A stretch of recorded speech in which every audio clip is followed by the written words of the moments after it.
I want to propose, and I've taken this from the Skilled Helper version 11 book, all right, that there's 3 main goals that we want to make our agenda as skilled helpers before we even open our mouths.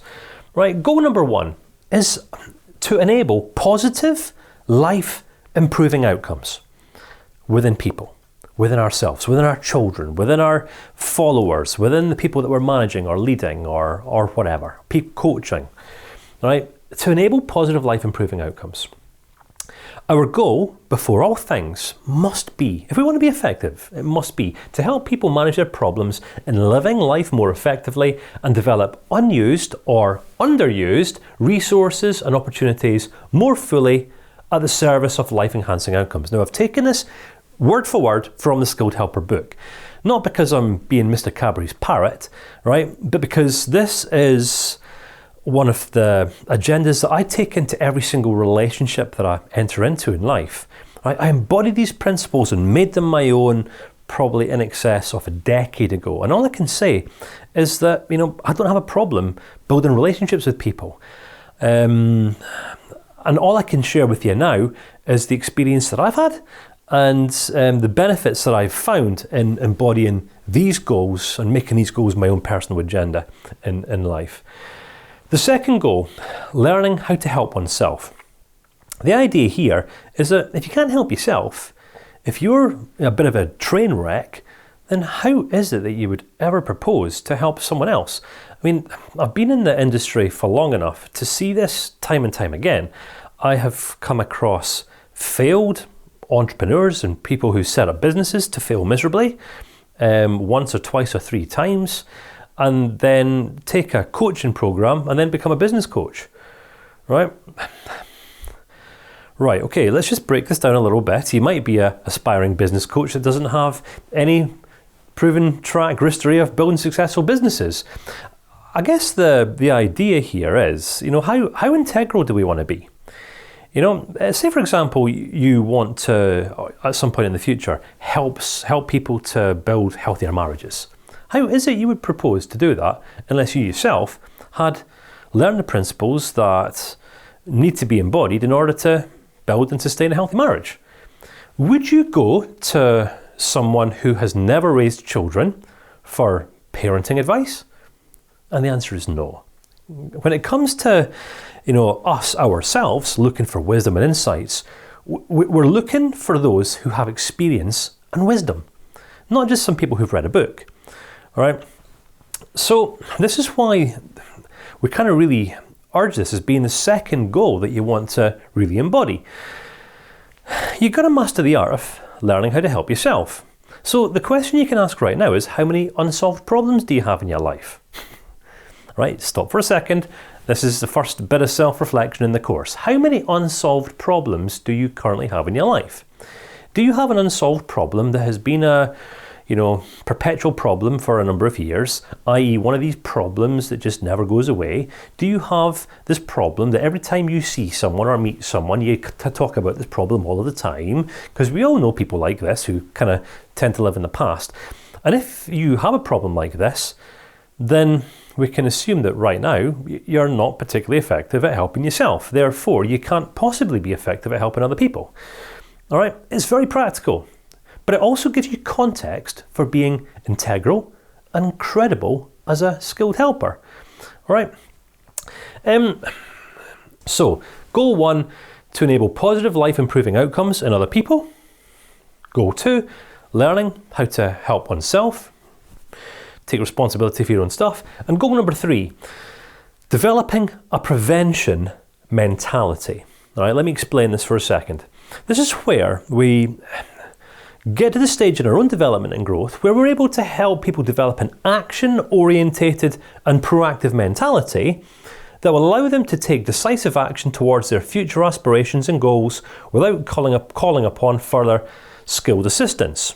So, what does the opposite of this look like to appreciate this? Okay, so picture this, Frank, right? Frank's sad because Frank doesn't have what Frank wants in life.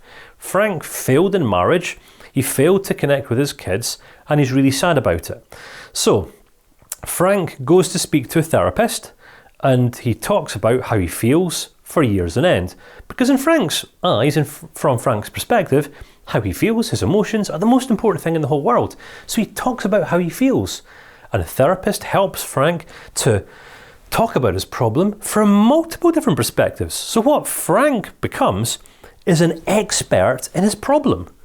Right? Frank's main area of expertise in life lies not in his ability to sustain a healthy marriage or in his ability to positively influence and connect with his kids, but he knows every single part of his problem inside out. So he becomes an expert of his own problem. The only real problem is that Frank, through only talking about his problem, never gets to the point where he actually resolves it. So the problem remains. So he gets a little bit bored of speaking to the same therapist every single week for years on end, so then goes and gets another therapist, and then speaks to the new therapist about the same problem all over again, hoping that somehow talking about the problem is going to make the problem go away. Can you relate? If you can't relate to this within yourself, there's a pretty good chance that you know someone else who Frank kind of is. So what's the goal here? The goal here is to help people, rather than just become victims to their own problems, right? Get them to actually identify the part they've played in creating their own problems and identify the opportunity they have for growth and self-improvement. Because unless a person grows and improves himself and works on developing themselves, then their old habits and their old actions and mindsets and behaviours and attitudes will remain. So personal growth in life is this process of stepping up and out of the old unhelpful patterns of behaviour and thinking that we might have bought into years earlier. So we're not here to be therapists for people, but we are here to help people develop a prevention mentality. All right, so for example, we could be sitting opposite each other right now, and you could say, Kane, I have a problem. I say, right, okay, know thine enemy. What is the problem? And you could say, I'm just not being as influential in my leadership as I want to be. So I could say, and how does that feel? And how's your relationship with your dad and all that kind of thing? Or I could say, okay, so what is it you want to achieve instead? So what is it that you want to achieve instead? And please don't think this is just too simplistic, because it's not. It's just very practical. You can engage in another person's problems and say, and how does your problem make you feel? And they will say, sad, anxious, overwhelmed. Or you can say, and what is it that you want instead? And it instantly just encourages this other person to shift their perspective and their focus away from what they don't want, what the problem is, towards what they do want and what the solution must be. So they automatically become more solution orientated. All right, does that make sense? Right, we're going to stop right now because I've just dumped quite a big idea on you, and this isn't a conventional way of thinking. In fact, in many contexts right now, it's countercultural. Think about it. All right, what would happen if you were to go to the doctor and say, Doctor, I have a mental health disorder? What would the doctor say? And how do you feel? And what are the symptoms? And blah, blah, blah. And then you'll get a prescription or you'll get a diagnosis and you walk out of the doctor's with the same problem. Problem remains.